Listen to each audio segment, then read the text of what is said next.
Saludos muy cordiales, soy Ronald Bracho y este es tu programa Café y Converso. Sean todas y todos gratamente bienvenidos a este nuevo episodio. Saludamos, como es de costumbre, a nuestra gran audiencia que nos escucha día a día, vez tras vez, a través de las diversas aplicaciones de podcast, tales como eBooks, Google Podcast, Spotify y a través de nuestro canal de YouTube Heterodoxia TV. Gracias por escribirnos a nuestro correo electrónico cafeyconverso@gmail.com y visitar nuestra página web www.ronaldbracho.blogspot.com. Hoy estamos acompañados por una extraordinaria escritora española. Ella es Carlota Suárez García, quien es de Gijón, población de la Comunidad Autónoma de Asturias, España. Así que pongámonos cómodos porque hoy tendremos un hermoso episodio.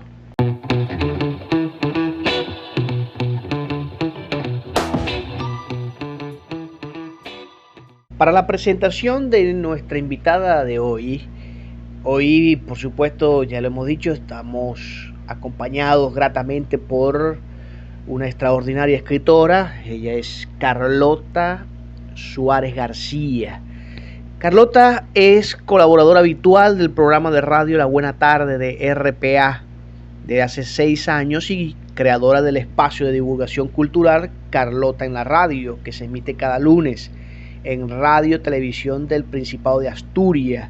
Colabora de forma regular con revistas culturales como Prímula, Senda o 21 Lemac.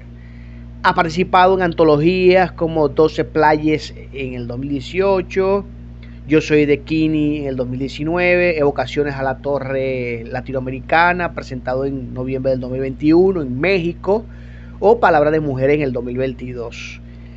De igual manera, publica su primera novela, La Vida es Cuento, en 1914, bajo el seudónimo de Lucía Sugar. En el 2016 aparece su segundo volumen de cuentos, Tinta en las Alas. Ambas obras tuvieron especial repercusión en Argentina, en Chile o en México, donde escogieron algunas de sus poemas para trabajar en el grado de escritura creativa de la universidad. En el 2017 publica su primera novela negra, Tinta, una muerte inexplicable, ambientada en su ciudad natal.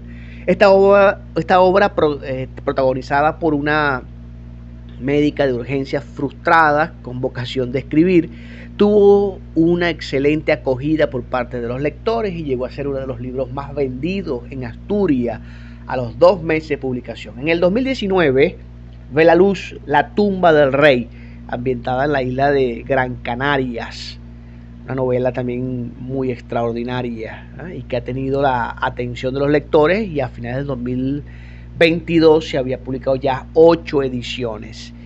En el 2022 Carlota Suárez firma con el sello HarperCollins la publicación de su próxima novela, Muerte en el Meridiano, que verá la luz a lo largo de este año 2023.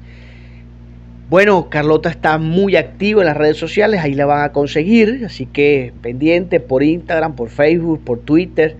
Está Carlota Suárez García bien activa.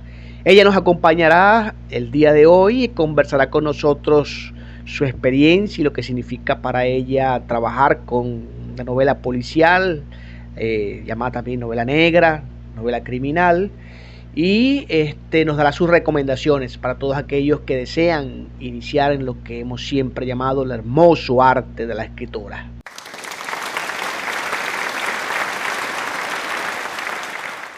Hola Carlota, ¿qué tal? ¿Cómo estás? Es un gusto para nosotros tenerte en nuestro programa Café y Converso.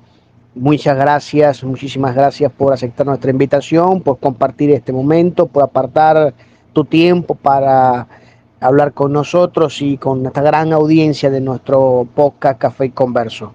Hola Ronald, ¿qué tal? Bueno, el placer es mío. Muchísimas gracias por contar conmigo para conversar en este podcast, cuyo nombre me encanta, te lo tengo que decir, porque me gustan mucho los juegos de palabras. Como toda artesana de palabra, pues Café Converso me parece un nombre genial. Y os envío un abrazo muy fuerte y con muchas ganas de conversar contigo. Es la mejor compañía, Carlota. Un buen café y una buena compañía para una conversa es lo mejor. Pero también una gran compañía para nosotros es un libro. Y queremos conversar, siempre lo hacemos al inicio de nuestro programa, sobre la lectura. ¿Qué influyó en ti para que tuvieses esa pasión por la lectura? ¿Hubo un factor externo, algún familiar en la escuela, o realmente eso nació en ti y te sentiste grandemente motivada a leer? Bueno, pues la verdad es que los libros forman parte de mi vida desde que tengo uso de razón. En mi casa siempre, bueno, de pequeña, teníamos aquellas colecciones de Austral, de colores, aquellas colecciones de clásicos, las de Agatha Christie, las de Simenón. Y yo recuerdo el primer verano en el que dejé de leer libros infantiles o juveniles, clasificados como tal, como el que descubrí a Agatha Christie. Y fue pues teniendo muy a mano, mis padres siempre tenían a mano los libros, es decir, los niños teníamos a mano los libros. Eso me parece importante. También es verdad que yo empecé a leer a muy temprana edad con mi abuelo. Él me iba enseñando mucho antes de que me enseñasen a leer en la escuela. Él me enseñó a leer juntando palabras en los carteles, en los anuncios que veíamos por la calle cuando íbamos de paseo. Y eso se une a que yo siempre tuve mucha imaginación y siempre me gustaron las historias. Creo que a todo el mundo le gustan las buenas historias. Entonces, claro, cuando yo descubrí que en aquellos libros una podía tener historias ilimitadas, pues claro, no tuve otra opción que pasar páginas y comerme los libros literalmente. Y recuerdo que además, siendo bien pequeña, tenía que acostarme temprano para ir al cole, para ir a la escuela. Y yo tenía una linterna de aquellas de petaca. Aquí en España era muy habitual cuando te ibas de excursión llevar una linterna de petaca contigo. Las llamábamos de petaca porque eran las pilas que usaban. Y recuerdo que las pilas eran carísimas. Y aquella linterna yo la utilizaba para leer debajo de las sábanas porque mi madre me apagaba la luz y, claro, ella vigilaba que yo no tuviese la luz encendida. Y se me gastaba enseguida la pila. Y me acuerdo que le daba el cambiazo a mi hermano pequeño, cogía la pila de su pila, que siempre vamos, no estaba tan usada como la mía, y yo seguía leyendo. Y recuerdo eso, leer todo el rato, todo el rato. No concibo la vida sin libros. ¿Y tu gusto por la literatura policial, desde cuándo surgió? ¿Desde cuándo te sentiste apasionada o a gusto con ese tipo de literatura? Bueno, vamos a ver, la verdad es que yo leo de todo. Leo hasta los ingredientes de los cereales. Pero me gusta especialmente la literatura, los thrillers, la literatura, más que la literatura policíaca, me gustan mucho las novelas que tienen alta carga psicológica. ¿Qué pasa? Normalmente un crimen es, o sea, quitarle la vida a alguien es lo más duro que hay, lo más fuerte que hay. Para que alguien pueda quitarle la vida a otra persona, tienen que pasar, tienen que dar unas circunstancias que a nivel psicológico son muy difíciles de entender.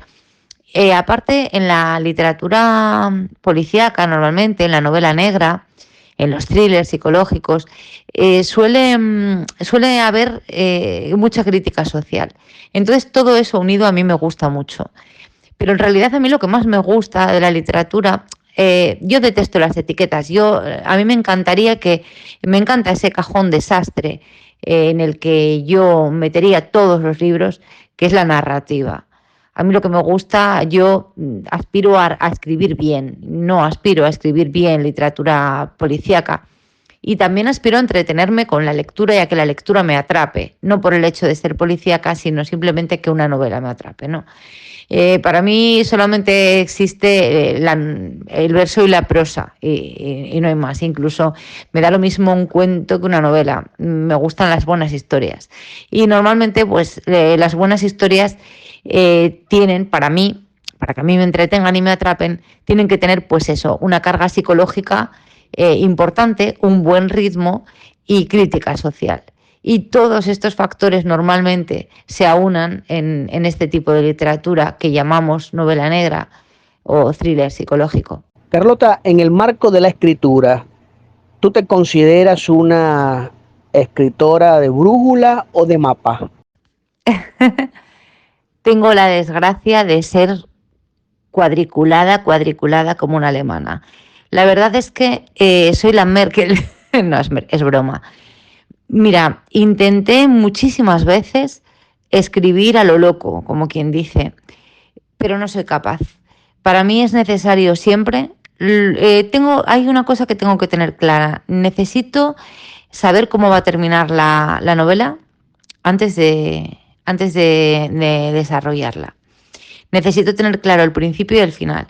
Y necesito tener también una columna vertebral. Luego construyo los personajes, que todos tienen una bibliografía extensísima, incluso los más secundarios, sé hasta a qué escuela fueron, aunque luego en la novela no aparezca, pero para mí es importante conocerlos a fondo. Y luego sí que es cierto que ellos te llevan un poco por donde quieren, eso es una realidad. Pero siempre tengo que respetar esa columna vertebral que yo me marqué de mano. Para mí la estructura de la novela es parte de la trama. Siempre necesito que haya una estructura original, de alguna forma. Me gusta que el lector, de un primer vistazo, a nivel físico, a nivel de párrafos, de capítulos, es que si él ve el índice, que si él si el lector echa un ojo al índice antes de empezar la novela, sepa a qué se está enfrentando y pueda poner en orden más o menos todos los hechos que van sucediendo. Y bueno, para mí es necesario. Me gusta escribir de esa manera, me hace sentir segura. Me da la sensación de que no estoy engañando al lector, que estoy siendo honesta de alguna manera, porque ya te digo, sé cómo va a terminar la novela y no sé, es una forma podría decirte que soy mixta, ¿no? Que tengo brújula y escaleta, pero lo cierto es que aunque me deje llevar muchas veces por mis personajes, siempre el mapa lo tengo que trazar yo primero y puedo ir cambiando la carta de navegación sobre la marcha, pero siempre siguiendo la ruta preestablecida. Y como buena escritora de mapa, te quiero hacer una pregunta que puede entrar dentro del orden de lo personal. ¿Por qué en tu novela Tinta, una muerte inexplicable, se sostiene que tiene muchos aspectos autobiográficos tuyos? Me resulta curioso porque yo nunca he dicho que tuviese tintes autobiográficos y de hecho no los tiene. No los tiene más que La tumba del rey o cualquier otra novela que pueda escribir en el futuro. Esta última, creo que sería más autobiográfica, la última que acabo de escribir, que todavía no se publicó, lo publicará HarperCollins próximamente. Hay una escritora que piensa, al menos la forma de pensar es muy parecida o tiene opiniones muy parecidas a las que yo tengo. Por otro lado, no tiene nada que ver conmigo.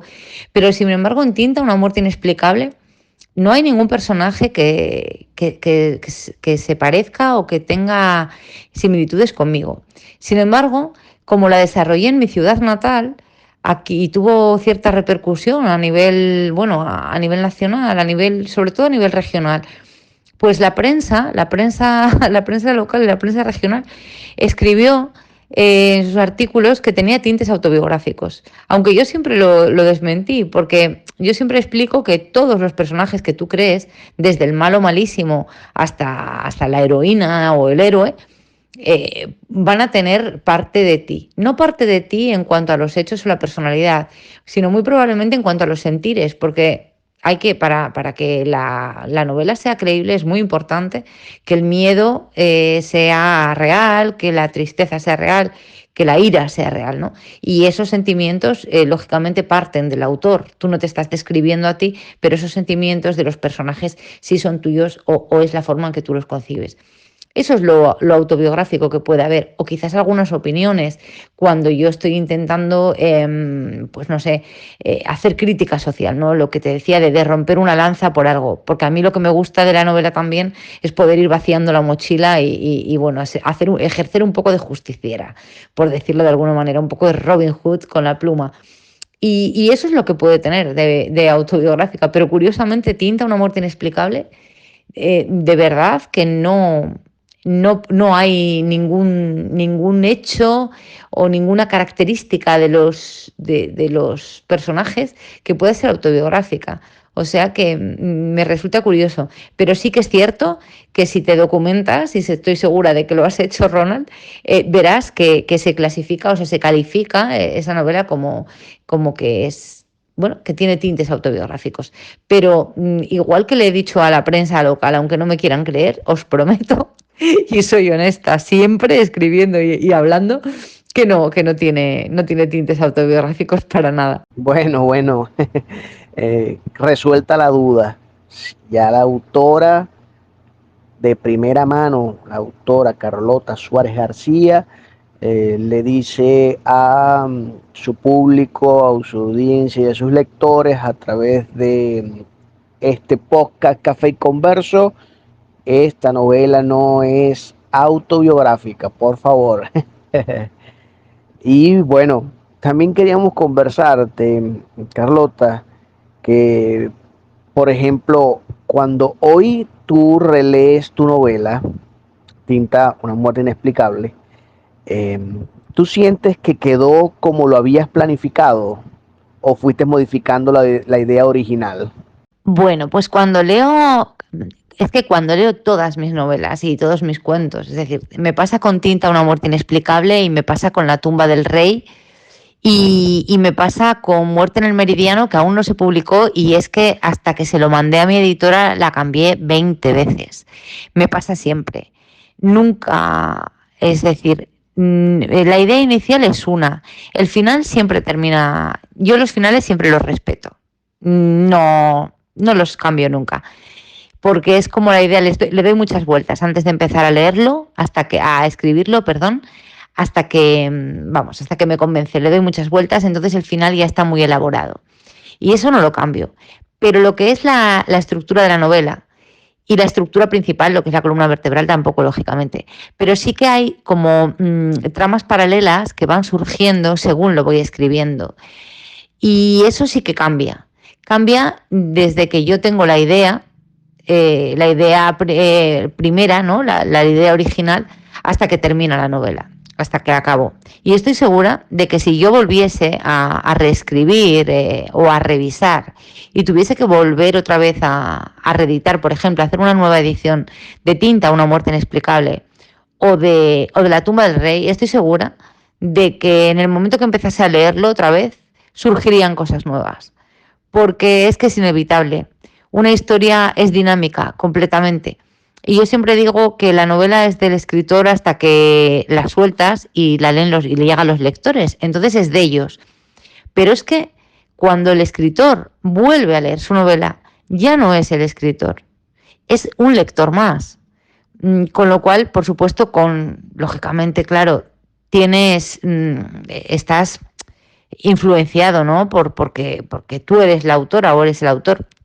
Pero en este caso, a mí me hace más exigente aún, con lo cual paso a ser un lector muy exigente o una lectora muy exigente y seguro que cambiaría cosas. Con lo cual, igual que me pasaría a posteriori, me pasa durante el proceso. Y eso hace que la idea original sea parecida en cuanto al final y a la estructura, al resultado final, pero que sí que haya tramas paralelas. Es lo que algunos llaman la insatisfacción o la inconformidad del escritor, ¿no? Cuando se encuentra él, como tú dices, leyendo como lector ese texto, dice, oye, creo que puedo hacerlo mejor, puedo meterle algunos elementos que dinamicen algunas cosas y eso se pone en movimiento realmente, ¿no? Y quisiera que nos contaras también cómo definirías tu experiencia escribiendo tu novela La tumba del rey, por favor, cuéntanos. Bueno, permíteme que empiece por un comentario que me parece muy acertado, que es el de describir esa inconformidad del escritor. Creo que es importantísimo y que tendría que ser una característica imprescindible para escribir, tener esa inconformidad, porque eso es lo que va a hacerte exigente contigo mismo y por lo tanto vas a ofrecer calidad a los lectores. Lo contrario sería un egocentrismo que a mí me parece el mayor pecado, porque ese egocentrismo es el que te impide aprender, que es lo que debemos de hacer día a día. Entonces, yo personalmente siempre intento que todas mis obras sean mejores que las anteriores. Si mi obra presente no mejora lo último que publiqué, yo no la publico. Y de hecho eso hace que mis cajones estén llenos de historias que aún no vieron la luz, porque si considero que no he mejorado, que no puedo aportar nada mejor a los lectores, pues prefiero no publicarlo. Eso en cuanto al egocentrismo del que se acusa a muchos escritores y que me parece pues eso, el mayor pecado. Y puntualizando eso, os cuento un poco el proceso que llevó la escritura de La tumba del rey.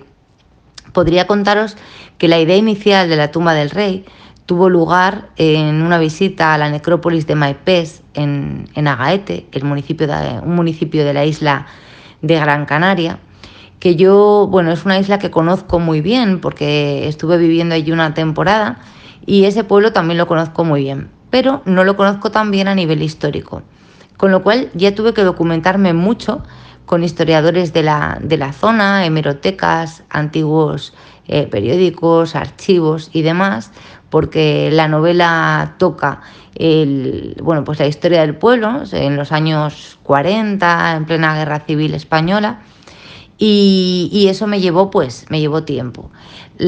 Por otro lado, la idea inicial, como os digo, surgió en la necrópolis de Maipés, delante de un panel donde explicaban la estructura social canarí, de los aborígenes canarios.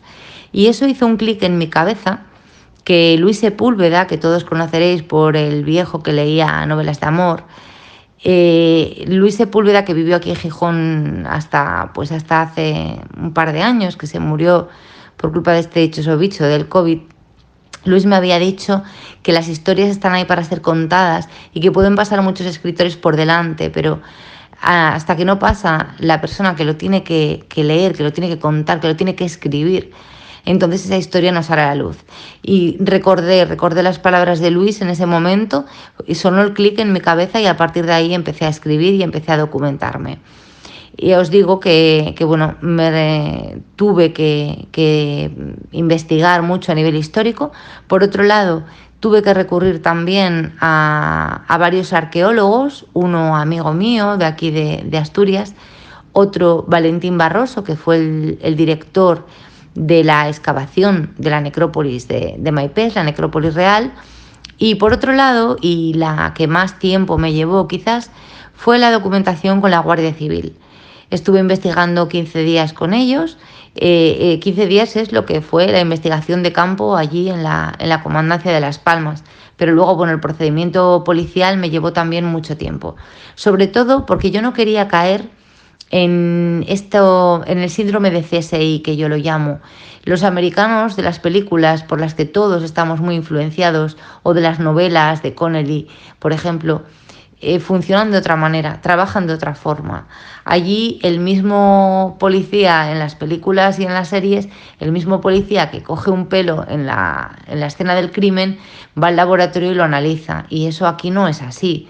La policía científica tiene su labor, los de laboratorio tienen otra. En fin, es todo. El juez de instrucción es muy importante en una investigación policial. Hay que respetar la cadena de custodia. Hay una serie de protocolos que hay que respetar y que hay que aprender y que hay que ver, sobre todo. Entonces, a mí eso me llevó tiempo porque, claro, yo no soy policía. Y a partir de que tuve ya toda la formación necesaria y toda la información necesaria, pues la historia fluyó sola porque la idea inicial estaba ahí. Y como os digo, como hago siempre, el final estaba claro también. Así que ese fue más o menos el proceso de ejecución de la tumba del rey. Fue arduo, fue duro, pero también fue muy divertido y la verdad es que me aportó muchas alegrías y de hecho vaya por la 8ª edición. Tremendo, es un trabajo impresionante, ¿no? De documentación, de involucrar diversos actores, diversos personajes en tu libro, en tu investigación. Y eso me lleva a hacerte el siguiente planteamiento, ¿no? A la vez pregunta, en tus novelas también muestran de alguna forma el rescate de la memoria colectiva histórica. Eh, ¿Tú sientes que estuviste hurgando en sus memorias y construiste una novela para homenajearlos o para conmemorarlos, diría más bien? Pues mira, yo, como bien os decía antes, siempre intento hacer cierta crítica social o romper lanzas en favor de aquello que veo injusto, ¿no? En mis novelas. Siempre intento, creo que escribir es una forma también de protestar y de intentar mejorar el mundo. Entonces, cuando veo algo injusto, pues lo denuncio. Y no hay nada más injusto que la guerra. Y no hay nada más injusto que una guerra civil. Y es horrible que hermanos, amigos, compañeros de escuela estén enfrentados por algo tan tonto como ideologías y gente que se está, pues no sé, jugando los cuartos en despachos, cuando los chavales están luchando en las trincheras, ¿no? Pasa ahora con bueno, pues con Ucrania y con Rusia. A mí me da mucha pena, me apetece, o sea, me parece imposible que, me gustaría que se lo jugasen a los chinos o a una partida de ajedrez, pues eso, en la mesa de un mandatario y que no mandasen a gente a pelear. Pero entre dos países, si la guerra es injusta entre dos países, aún lo es más en un mismo país, donde las familias y los vecinos están enfrentados.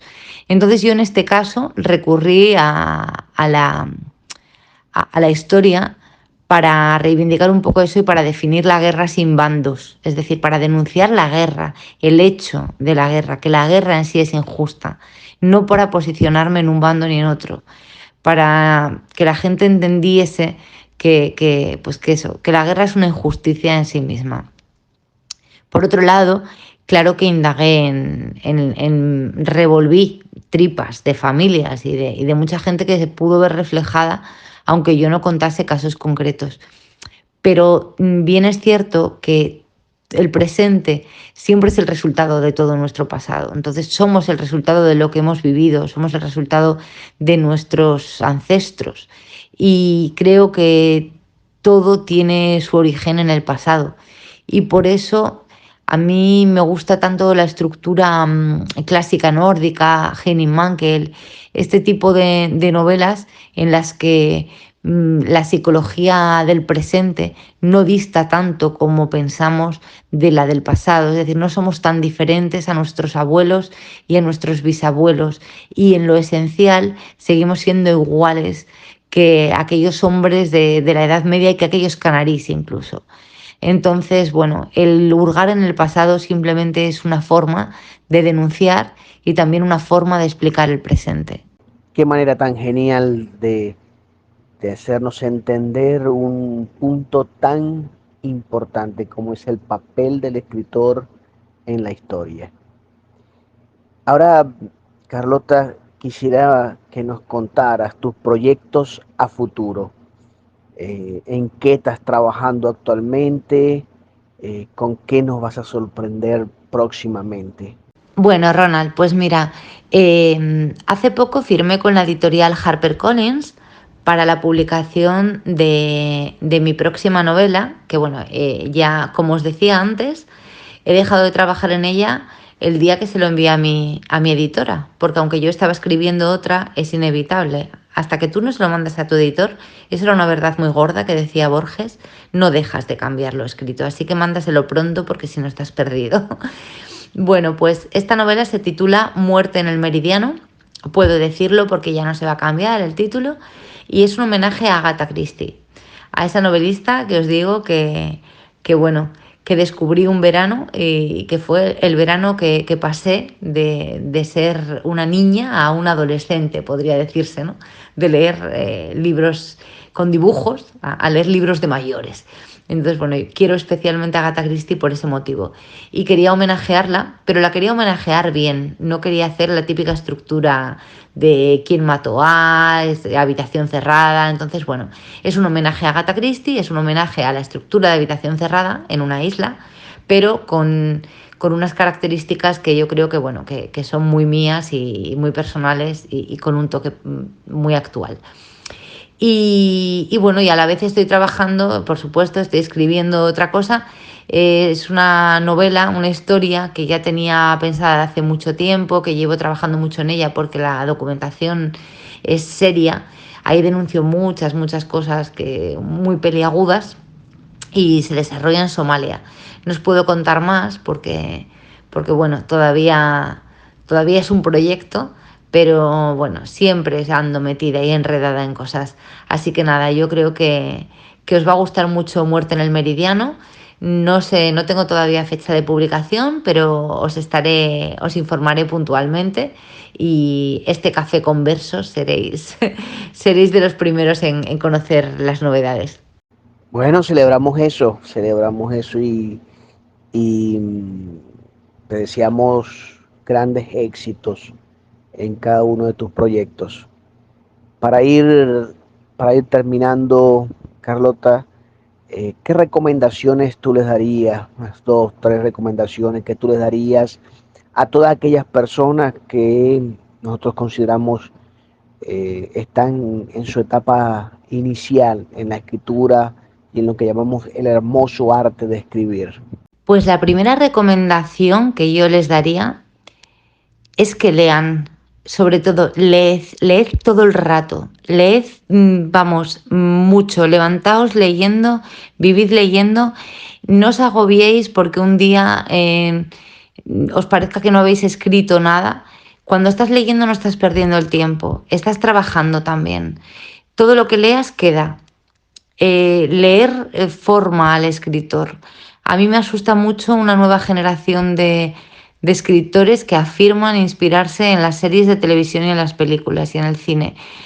Me asusta profundamente porque creo que escribir es un paso más a leer. Entonces, solamente hay una persona que es más que el lector y más que el escritor. Es decir, un paso más que leer es escribir y un paso más que leer y escribir es editar. El editor es el que más lee, el lector es el que lee y el autor tiene que ser un lector a la máxima, a la enésima potencia. Entonces es importantísimo leer mucho. Cuando se lee se está escribiendo también, se está trabajando, te estás nutriendo. Entonces, el primer consejo que abarcaría, bueno, el 90% de lo que tiene que ser un escritor es lee. Lee mucho y lee de todo. Lee ensayo, lee novela, lee ficción, lee novela negra, narrativa, léelo todo.